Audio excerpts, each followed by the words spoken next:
Good evening, ladies and gentlemen, counselors, and welcome to Scary Stories by the Campfire. We are your hosts, Jeremy, And Jason. and we want to first and foremost wish everybody and hope everyone had a very safe Thanksgiving. Hope you had a lot of fun with your families.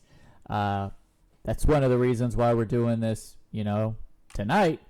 It's because we were, with our families on Thanksgiving, so we didn't want to be in the middle of all that trying to take care of all this too. So we just wanted to get on today and make up for lost time. So, Jason, why did you take Manhattan? Wasn't much Manhattan to be taken, I suppose. Okay, why did you take the boat? Yeah, that's what this movie should have been called. Friday the 13th, Part 8. Jason Takes a Boat. Because that's what this... How long was this movie? This movie was probably about an hour. Yeah, it was about an hour and a half. And I think only maybe the last 20 minutes were in New York itself. In Manhattan. And... yeah, this was definitely going to be one of the low point movies. It's definitely really bad because there's just so many problems with it. So many problems. Um, like first and foremost, how do you get like a big cruise ship type? It didn't even feel like a cruise ship. It felt like some sort of freighter. Like they didn't even have like a proper cruise ship. It looked like a freight. It's Like like one of a them little tugboats that you see float yeah. down the And, way. and the weird thing about it is how do you get it in there? I guess with maps that I've seen, there is like a river or a something that I would assume flows out to the ocean. Mm-hmm. But still, why don't you just take the boat out of a dock? And how do you have a big enough dock for a boat this big in a lake? That's that is the problem. there, But were, there were a lot of like little continuity errors that you just watch the movie and you're just like, yeah, no, I just don't think so. I no, just don't. a lot of boring characters kind of got I think most of all the characters ended up getting ended up being killed off on the boat. I think we had maybe one, two, maybe three of them being killed in the city itself. So Yeah, you there's had that. the uncle. Mm-hmm. You had Who's everybody? Julius. Yep. And Eh, you had that one teacher who had the most remarkable death in the entire movie. oh my god, where she exploded in the car and yet they had all the time in the world to save her and No one, nobody did. yeah, yeah. The main character. What was her name? I don't remember her name. Rennie. Rennie. That's right. She had one of the different names. Yeah. If I'm remembering it correctly, because it was about almost a week ago since we watched it. She had this hallucination of all the weird baby Jasons, child Jasons and stuff, which we'll get to. But she ends up seeing one of those and tries to run it over, crashes the car, and her boyfriend and the uncle manage to make it out of the car. And for this character who is supposed to be this well liked character by Rennie, not once they made it like a good like I don't know, maybe a yard and a half, 2 yards, 3 yards, something like that. They made it Mm-hmm. far enough out, and then they just turn around and go, and then the car explodes. It's like you're telling me not one time did you ever look around and make sure it's four people, guys. Four people. You only need a head count. It's not like you got 20 people there and you're trying to like figure out who went missing, who didn't make it. No, it's four people, and it was one of the people that you liked more than your uncle. Barbara? That was her name Yeah. too. That's Huh? the actress who played her name was Barbara. Barbara. Her character's name was Colleen Van Duzen. Hmm. But even all these characters were completely God, they were so boring. All of them were just dull, lackluster. Uh, yeah, I mean, they were yeah, they were just all boring characters. They all had like a particular trait. You had the geeky camera guy, you had the rocker chick, you had the one smart girl who was like, "Oh, I can't do drugs. I'll get my scholarship taken away." Then you had the what she called Prom herself, queen. the prom queen, who is just terrible to everyone. Um, and you had the boyfriend who I guess we figured out didn't want to be like his dad, the admiral. Um, Rennie, who was afraid of water. Well, not necessarily afraid of water. She just couldn't swim due to her, you know, terrible uncle. Yeah, then you had the deckhand and Susie. Yeah, I, all of them were just very, very boring. I mean, it's been the weakest in the series, I think, so far. mm, Um, the best parts of the movie being, the last 20 minutes when he's actually in Manhattan because you get the cool shots of New York. You get the sail into New York, so you see all of the towers and the skyscrapers and the buildings and all the lights and all that's all cool. And then how Jason managed to get from the boat to the dock is another question. yeah, entirely another question. But he just climbs up and out, and he gets up there, and he sees the big billboard with the hockey mask on. Yeah, he walked like the ocean floor just to get to New York, and yeah, when he pops up there and he sees the billboard, is that like that? It's a cute, funny little moment, but The shot through Times Square was really cool. I thought that was fun. But I mean, overall, like I said, the movie was just very lackluster. In my opinion, very probably the weakest in the entire franchise so far. Um, between characters and story and execution and kills and everything else. Just, I mean, I can't say much more than poor. yeah, it was a very poor movie, and I think they were just trying to capitalize on. Well, I don't know really. I don't know how well number seven did to warrant such a quick response, but um, this movie was just all over the maps with different ideas and different different execution. The way it was executed was just, I mean, like the defeat of Jason in the New York sewers that apparently, according to this movie, they flush out all toxic waste in the city at midnight every night through the sewer system. And yeah, it's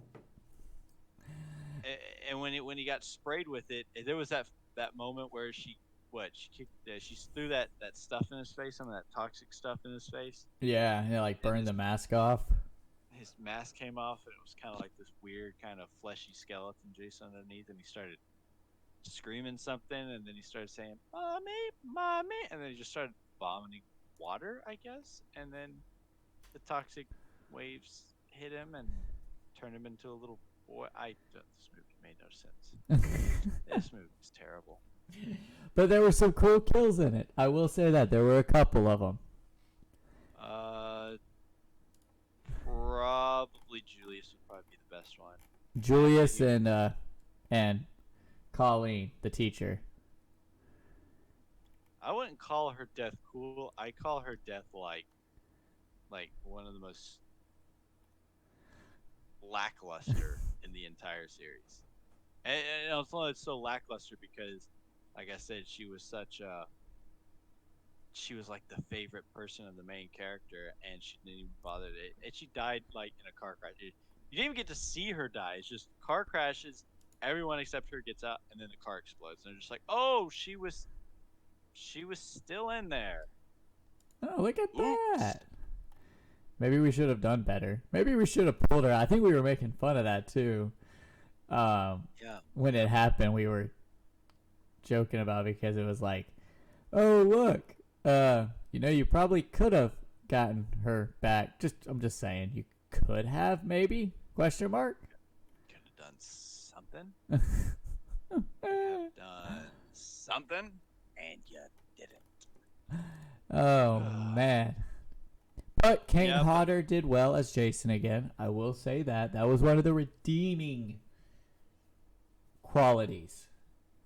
yep. Jeremy, tell him about the Julius death.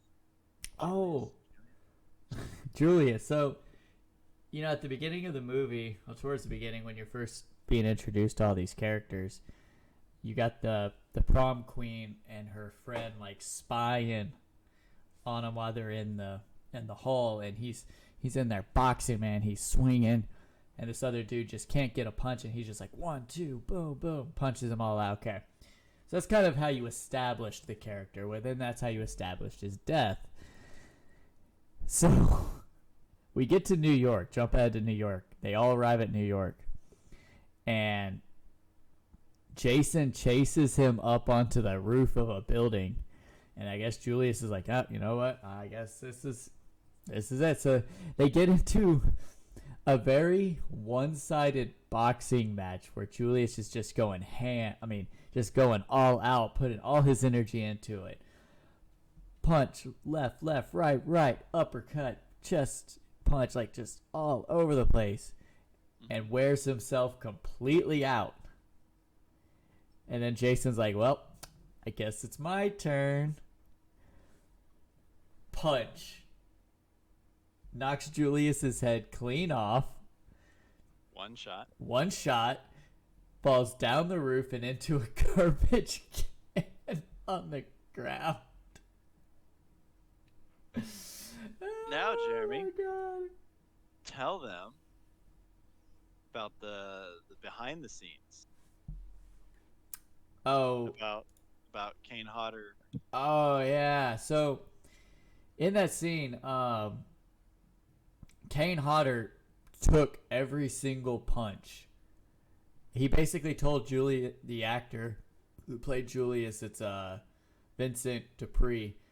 Um, he basically told him to um, go all out on him, like punch him for real, like don't hold back, so that Mm-hmm. every time, every punch that you see is just Kane Hodder taking it, and he just takes it over and over and over again until the very and like it was part of the thing for Julius to tire himself out, and that was like Kane Hodder's moment. He knew that it was time for him to punch. But yeah, he took every single punch, and if you've seen the movie, it's a lot of punches. Like Julius is swinging for a good 30 to 45 seconds of I think just it was longer than that. I think it's like a whole minute of just straight up, just brawling, just pow pow pow pow, and it felt like because he punched him from one side of the roof all the way to the other side. yeah, just So all the way, just back and forth. Um,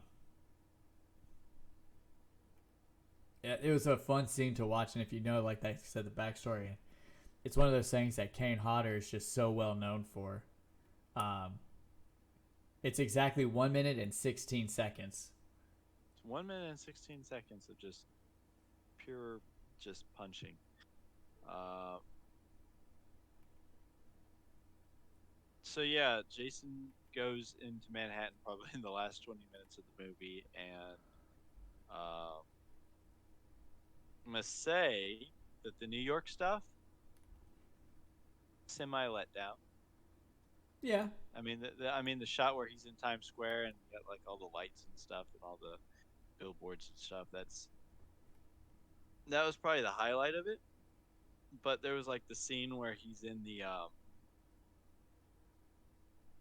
subway where he chased him onto the subway and they managed to stop the train or whatever, stop the subway, and he falls back. Thought Yeah, that was kind of silly, and it was just interesting how no one, and I don't know if it was supposed to be considered really funny or if it was just uh,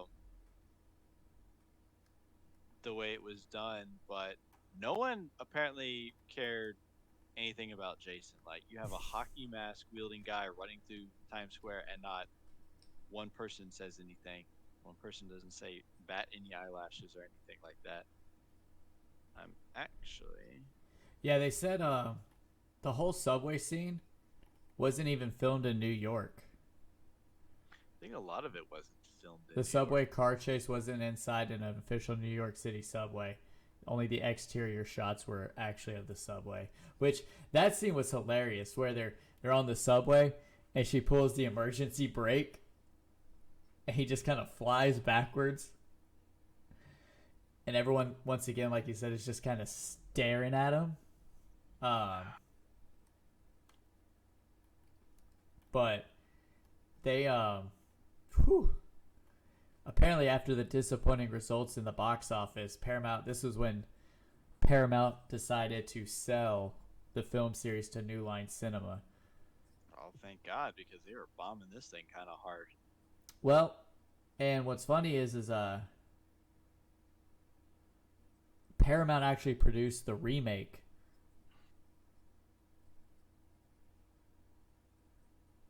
They didn't do Goes to Hell, Freddy vs. Jason, or Jason That X, but that that's must be why. say what? That's, that's probably why they changed the name then. I think so, and it's also probably why most of the box sets only go to Jason Takes Manhattan. Yeah, because this is considered a Friday the 13th movie, and the next movie we're going to watch is just titled as Jason Goes to Hell.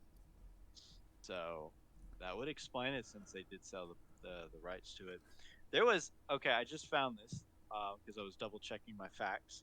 Remember when we were watching the movie and Jason goes into the diner Yes. and he grabs the chef or the cook or whatever comes out? Jason grabs him and throws him into the mirror and, supposedly kills him. And I had mentioned that was a Jason. He played Jason in one of the earlier movies. Yeah. I was mistaken in that fact. He's actually a future Jason. He actually plays Jason in Freddy versus Jason. So he hasn't. So he'll come back as Jason in what, 2 movies? Yeah. So 3 movies technically. here's a good one. The original poster for the film featured Jason ripping through an "I Love New York" poster. In the first poster, Jason was holding a knife that had blood on it. It was later cleaned for a second poster in the fear that the blood was too graphic. However, both posters were dropped following a complaint from the New York Tourism Committee. Why? Because he was tearing up in a "I Love New York" sign. What, these people, they're sticklers for stuff. I mean, if I was New York, I'd be like, yeah, slap that bad boy on a poster Put it and in mail it out Times to every Square. Let's go. Yeah, nowadays that's exactly what they do. They'd have some big old thing out there in Times Square. Jason's busting through the billboards and stuff. It's great. It's all great and fun stuff. But Well, apparently, most of the cast also had a Friday the 13th marathon where they watched parts 1 through 7 the day prior to shooting. Their intent was to make part 8 the best Friday the 13th. and by that they made it up to this point the worst. Oh my god, that was so much fun. I It's the lowest grossing Friday the 13th movie to date.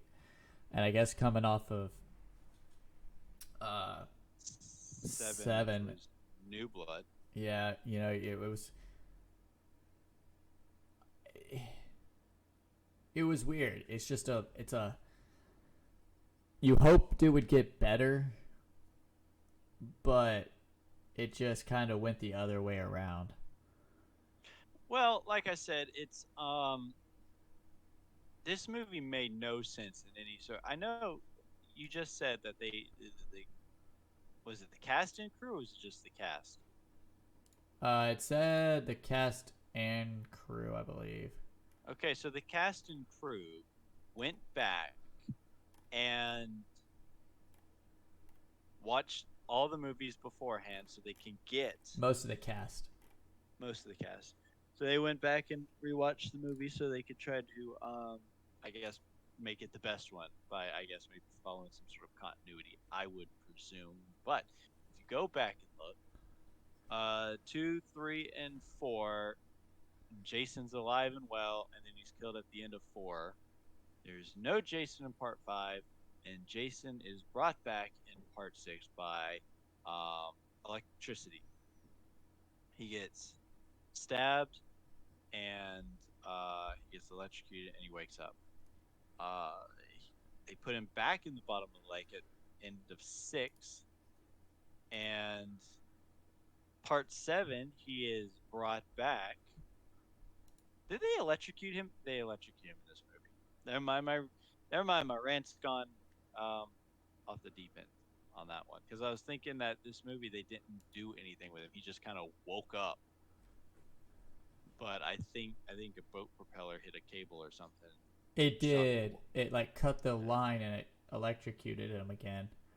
yeah, but I don't know why he was in New York chasing people because I would figure that it was something more like I was thinking that because I think the people we were.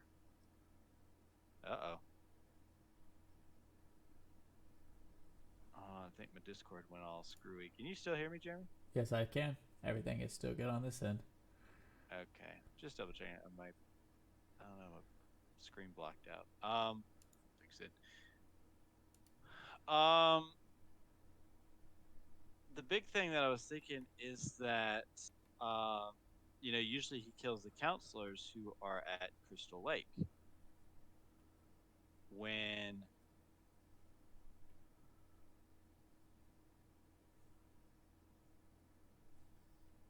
they were at Crystal Lake. He managed to get on the cruise ship, and they sailed out, and then he ended up killing a bunch of people, and they ended up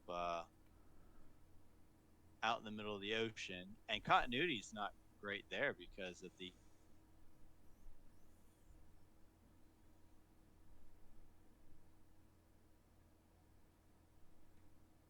Uh, Jason, I think your thing just went out on you. Looks like Jason is experiencing some technical difficulties. While we wait, I think I'll continue on. Yep, there he goes. Um, so basically, like the continuity of it all, it kind of lost it on the boat because, like we talked about earlier, the you're leaving Crystal Lake, and somehow you took this boat, this big old boat, down the river, tugboating along, and somehow managed to get out into the ocean and swerve it around to where it got to New York.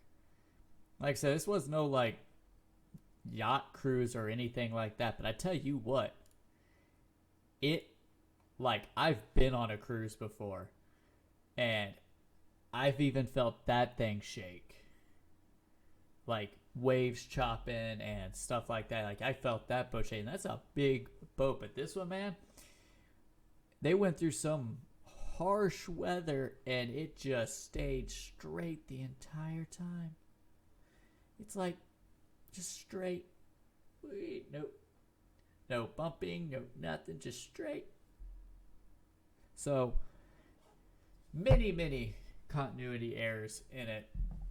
And it's like we were talking about earlier, some of the cool stuff that I kind of found. Oh, it looks like he might be coming back.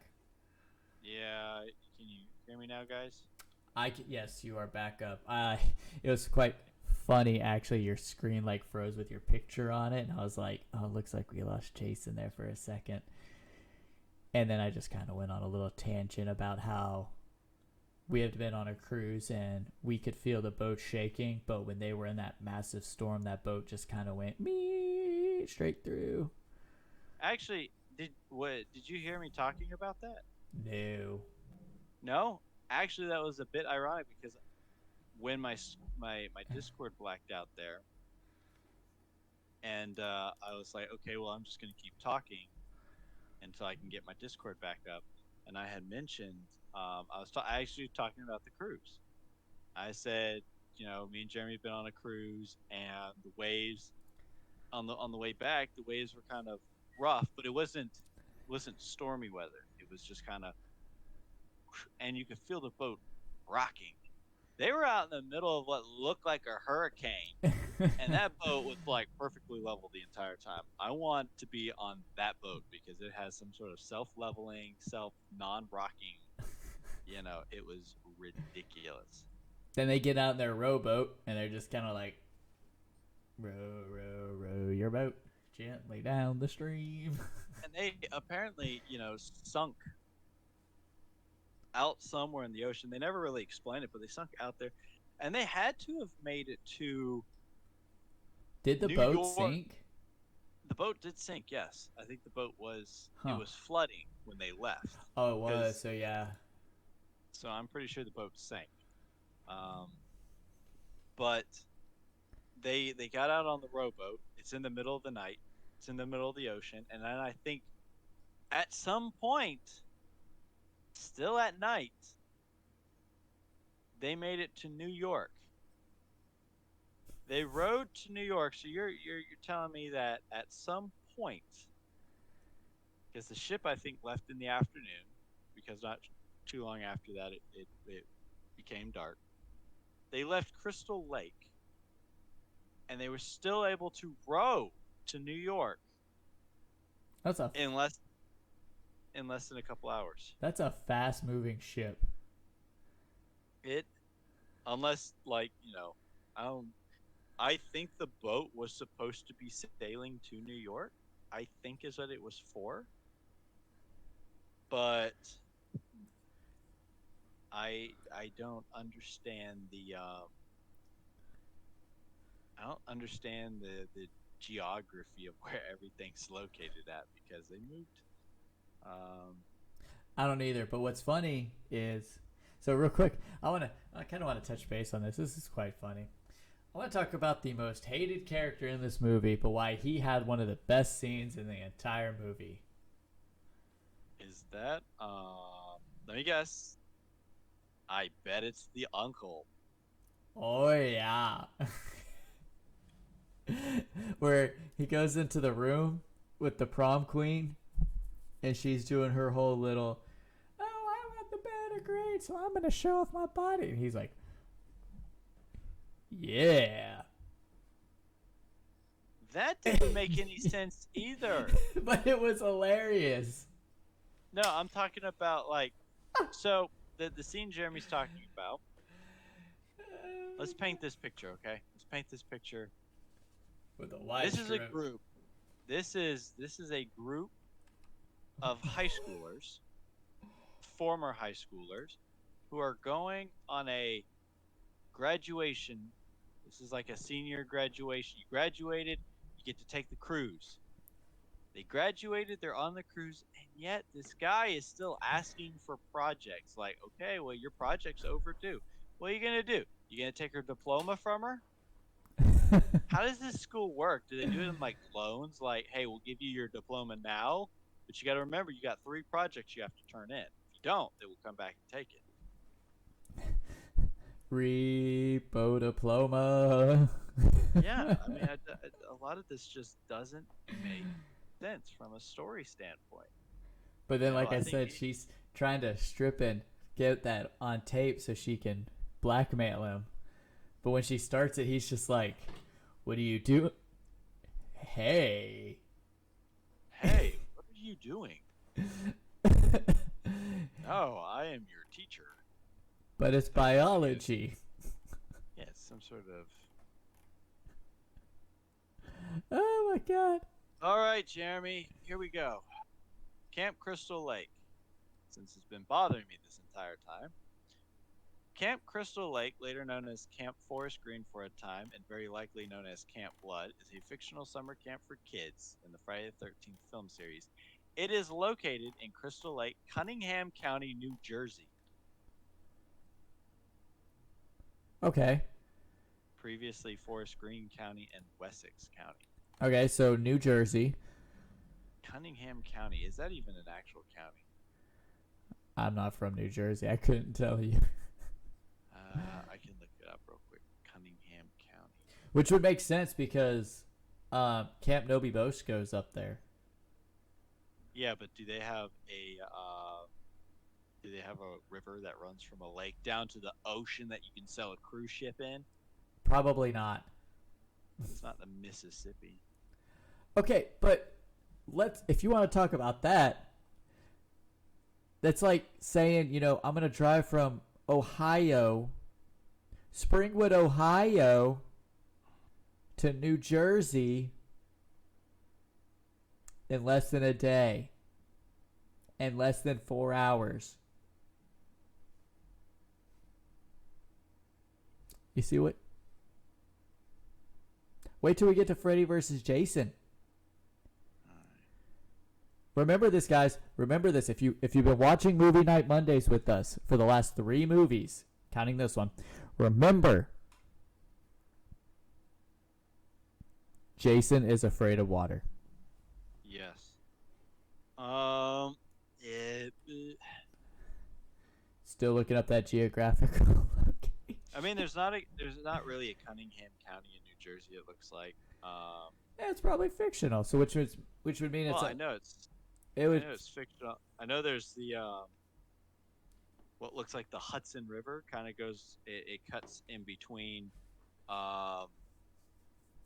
New Jersey. It splits New Jersey from New York. So it is, but there's no ocean there. I don't know. I don't know this geographical thing. It would have. The only thing, if it was located in New Jersey, it would have had to been like a lake attached to a river or something. That would have gone down to the Hudson River, or maybe that was the Hudson River that came out of the lake. I don't know, but you wouldn't be out in the ocean unless you came out on like the southern portion of New Jersey, but then you wouldn't need the Hudson to get up there. No, I'm overthinking it. I'm overthinking it a lot. Just a wee bit, but like I said, just wait till we get to Freddy versus Jason. Yes, remember that, folks? Remember, Jason is afraid of water. Freddy by fire, Jason by water. How can we use this? Yeah. Except the fact that he just walked the ocean bottom to get to New York to kill these people and didn't bat an eyelash. So it's not like he's like dipping his toe in the water going, oh God, water. Oh my god. Stupid movie. It's funny though. You say he's like walking across the ocean floor. All I can picture is Jason walking and like octopus like trying to grab onto him, or sharks like swimming by his head, and he's just like. Probably killed a couple of sharks and tried Yeah. to like bite at him. He just grabbed him and killed him. Like, you're in the wrong water. It's my ocean now. I just want to see like Jason in the water instead of like walking on the bottom of the water. He's just like he's doing like strokes in the water. He's just whoosh over arms, just swimming the ocean like nonstop. Like go stop, just keep swimming. Oh god. But when he did get to New York, he came out from underneath the water. He came up at the New York docks where they docked at. New York docks in the middle of the night with no one there. You think like the New York docks or whatever they were at would have way more people. I mean, at least some sort of security. You would think it'd be open like 24/7. It's a major port. They're always bringing stuff in. They should be having like day cruise and night cruise. And well, I think the first thing they run into are like those two junkies Oh, in the beginning of the dude. movie, and I think the movie lingers on them for like 3 minutes. They shot Just her up with the drugs. the green drug Drugs. with It those was like that green liquid. it looked It like the looked like the ooze from the Turtles movie. it looked like the toxic sludge that came out of the sewers. And But I don't think she had much effect to it. oh no, They like she did jammed her with it, and for a then little bit. yeah, well, I mean, for a little bit, they jammed her with a whole needle full, Jeremy. Just and she's just like for like three minutes, she's like, oh god, and then right out the door, she was fine after that. Well, hey, I mean, at least the uncle may turn into something. I mean, he was drowned in the toxic sludge. They made every bit of water in New York look like toxic sludge. Yeah, they made New York look like the filthiest place, and I mean, we visited New York, and portions of it are dirty, but I mean, when you're looking, what is this, the '90s? This movie came out in 2 seconds. One Mississippi, two Mississippi. 1989. So it's the 80s. Nine. So it was on the verge. So it was like I think the first uh, Teenage Mutant Ninja Turtles movie, the first live action one, came out in '90 something, and New York was maybe dirty back then. They've definitely yeah, done a lot of cleaning since then, but it still wasn't that bad. It didn't have like toxic sludge profusely filling 10-gallon drums. yeah, all around, like all around is like someone's just walking around, and trip and fall in this stuff. It was that bad in the movie. It was He just picked up the uncle and just like shoved him into the. It just gives happened. him, he gives him a swirly with toxic stuff. Dude, he annoyed the crap out of me though, because it was just a constant. She's mine. Don't mess with her. Stay away from her. Yeah, he was. Let me see here. Let's give the backstory of the uncle. All right. So when you're first introduced to the uncle, um, first of all, he doesn't approve of his niece, who is Rennie, being on the cruise at all. She shouldn't be on the trip, right? And we find out this information because she can't swim. She never really learned how to swim, and the mean prom queen girl pushes her overboard during the trip, and the boyfriend jumps in and saves her, and they bring them both aboard, and the uncle's like, oh, she shouldn't be hanging out with you two because you're doing nothing good for her, which, um, the boyfriend actually did jump in the ocean to save her, and the teacher, the female teacher, whatever her name, um, very supportive. So it just seemed like, okay, Colleen. it, yeah, Colleen, and she was like, the uncle was all like, I'm her like only legal guardian right now, right? Like I guess he was the last person that, you know, and he's just this major tool from beginning to end. He's just mean to everyone, right? Just, and I guess he was Yeah. like, I guess after the admiral died, the boyfriend, who was the son of the admiral, was trying to figure out how to drive the boat, steer the boat or whatever.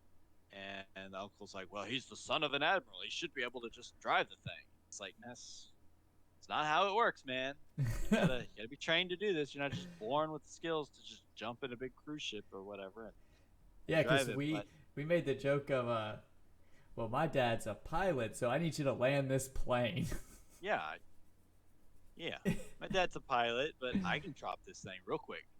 But and then later on in the movie, you come to find out that they were on when she was very very small. They were out on Crystal Lake in a boat or whatever, and he was like, "Yep, it's time for you to learn to swim." And he just throws her overboard and almost lets her drown.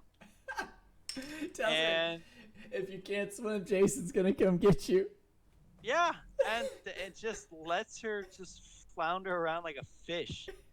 And then Jason proceeds to drown him, so that was kind of funny, a bit ironic. But it's like, dude, you threw her in the water, you nearly had her drowned, and then some. You didn't even berate the mean girl who threw her in the ocean in the first place. You berated her boyfriend and her favorite teacher because they were just there. I'm like, dude, that is he has to go down as probably one of the worst like characters in this whole series. Has to. Oh man. I Yeah. mean, they have some bad ones. I think like the mean girl from the mean girl from part 7. Yeah. She was pretty intolerable, but it was just because she was mean because she wanted the guy, This and dude's she was just a a tool. yeah. He's just a jerk like throughout the entire movie. He's like this stuck up like. I mean, there are some yeah, there's some pretty bad characters. This guy takes the cake. I don't know if that's how he's supposed to be played or if that's how he was written, but wow, just awful, awful all the way around.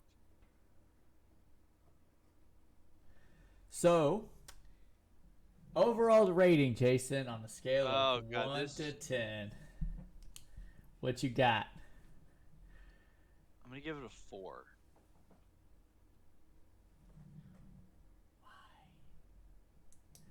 Why? Oh, why? Why give it a 4? Why?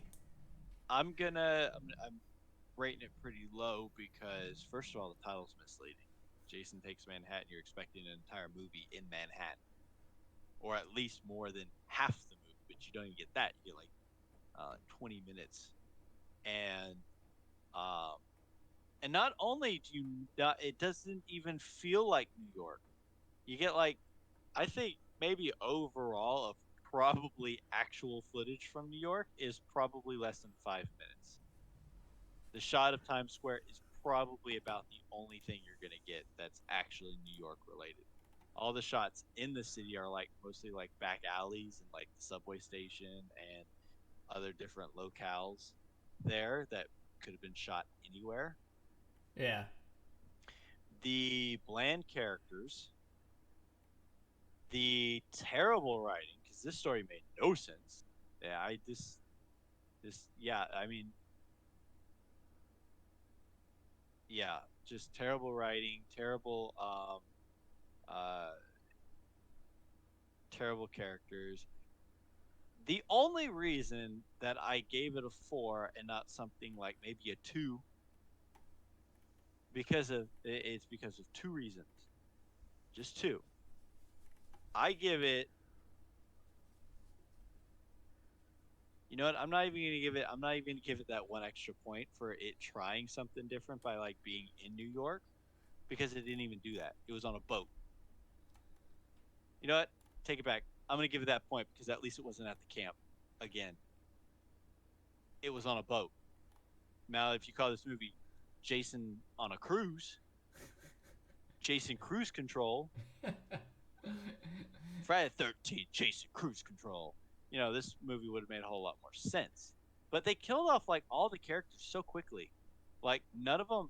Julius only had he was like by far the most memorable of the deaths because he had a death. It was punch, punch, punch, punch, punch, punch, punch, punch, punch, punch, punch, punch, and he's like, yeah, just give me everything you've got, and just takes his head off.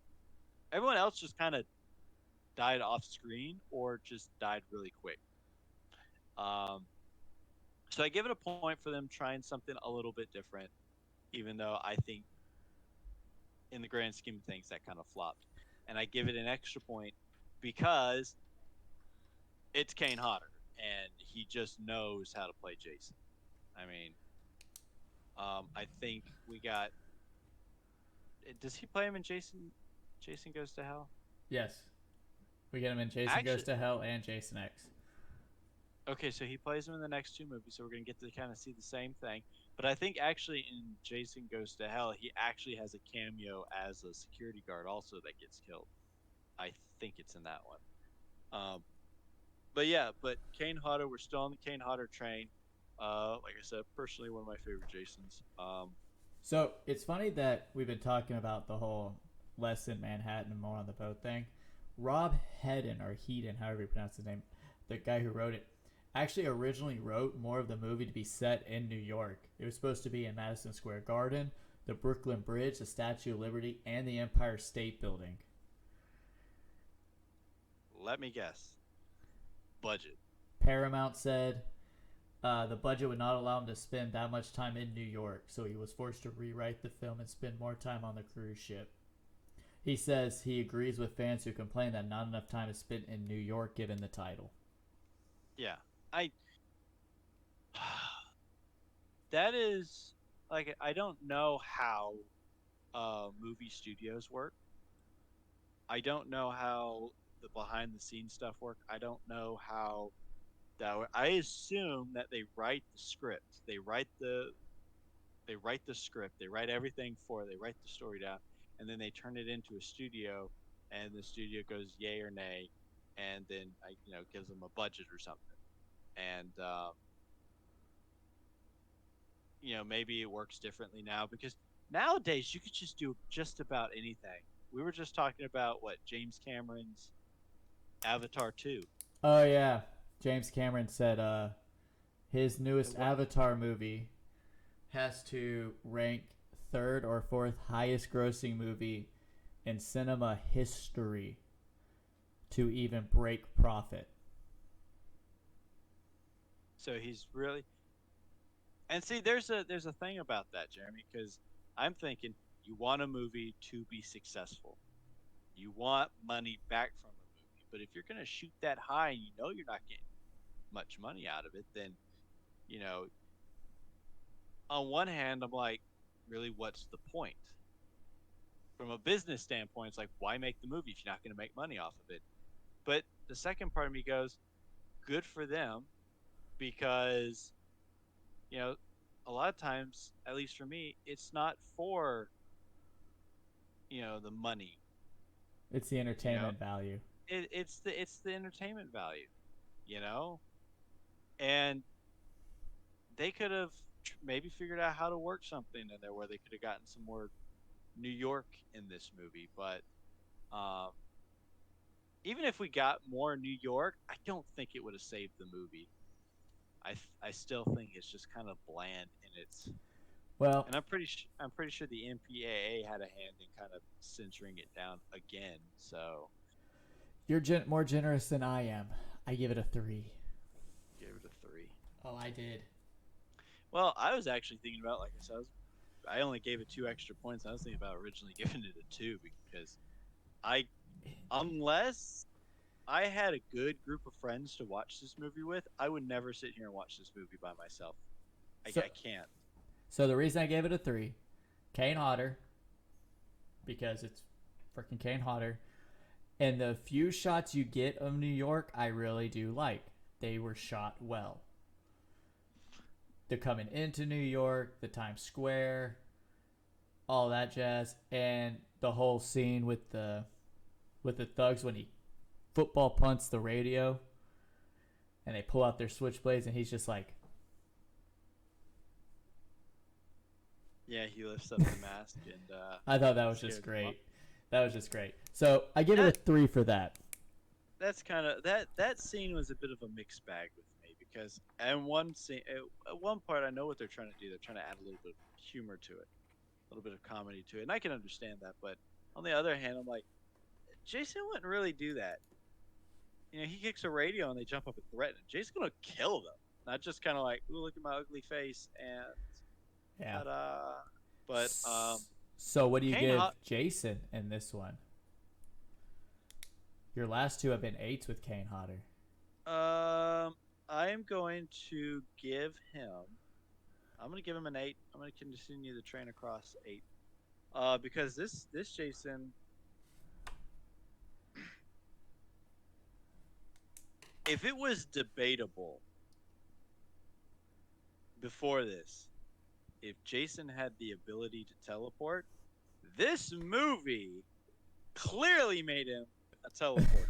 Oh yeah, going up when Had she to. climbs up the ladder and he's like at the bottom staring at her, and then instantly Or like yeah, staring at that one guy, and then all of a sudden, because the guy's like climbing this mast, and he's about halfway up. He looks down. Jason is standing there. He goes up maybe another quarter, so he's almost towards the top, and then all of a sudden, Jason just grabs his leg and throws him off. There's no way, unless Jason is like a pure grade A athlete. He hustled up that thing, but no. Then you had the room where the girl was in the party room, oh yeah.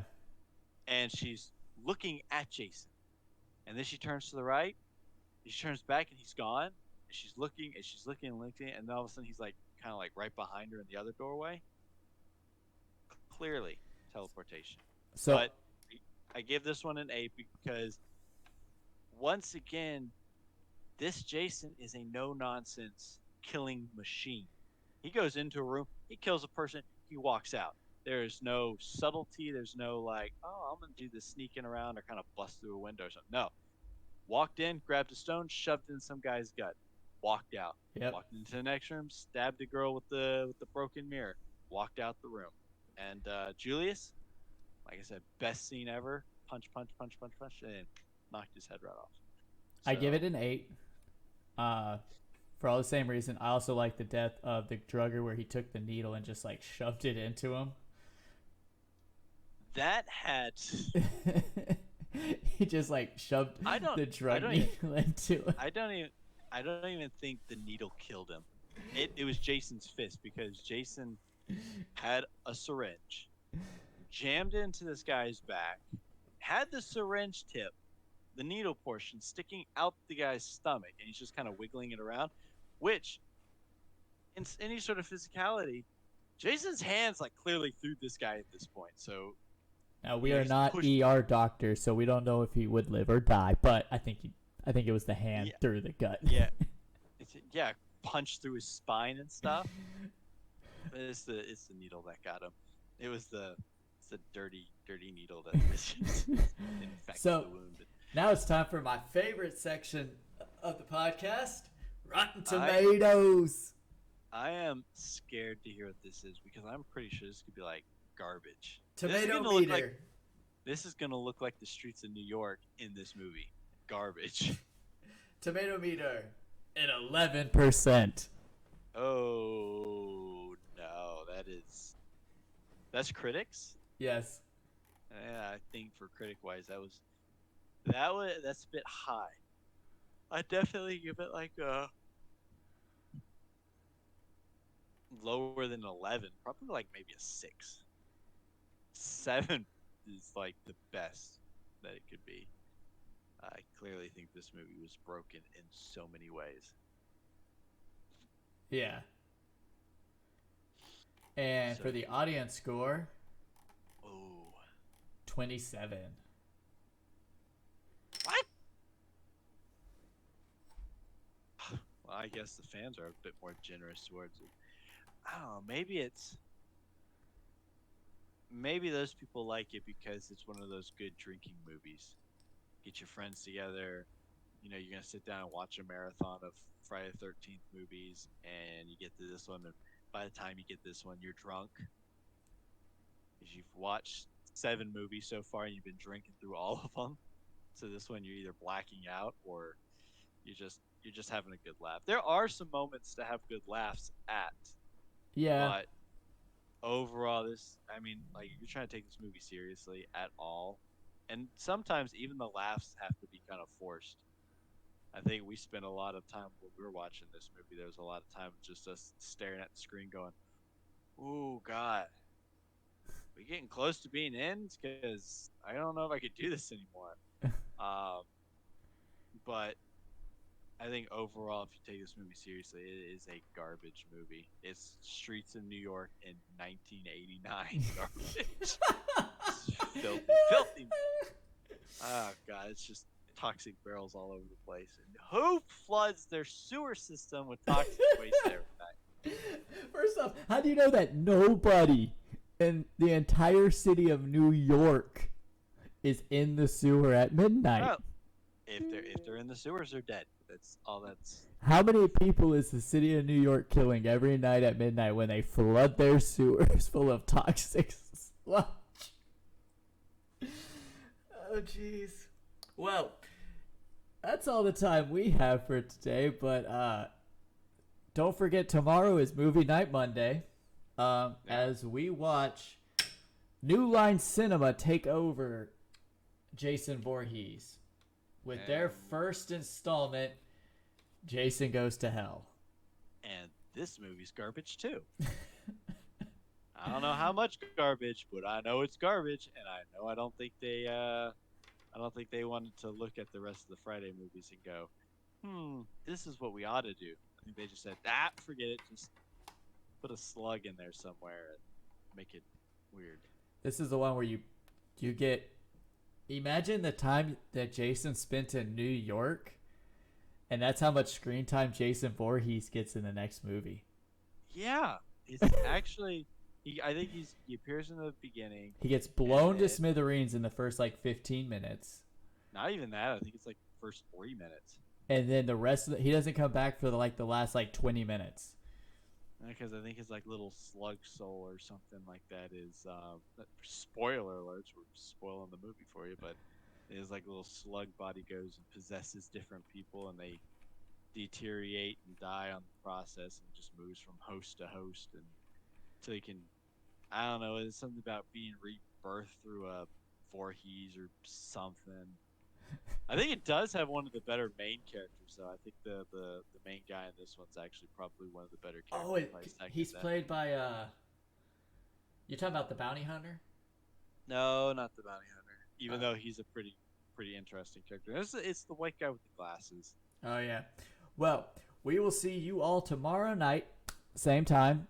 For Movie Night Monday, Jason Goes to Hell, and then we will see y'all Wednesday night as we talk about Paramount's our New Line Cinema's first installment into the Friday the 13th series, and only one of 3. And we know why they only went 3. So, well, I mean, they did do Freddy versus Jason, so that's a plus, but I guess for some reason they felt like Jason needed to go to space before that. They're jumping a lot of guns. Wormy possessions, space, fighting Freddy. It all makes sense. I see how they got there. Well, y'all have a great night. We will see y'all next time. Stay safe. Later.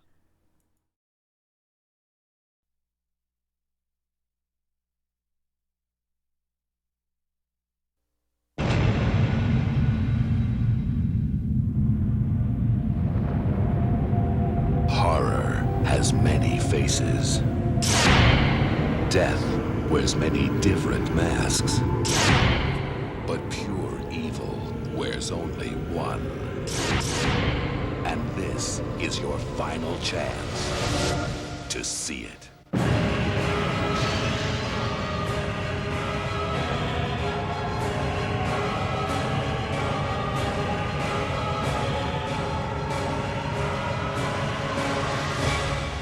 Jason Goes to Hell.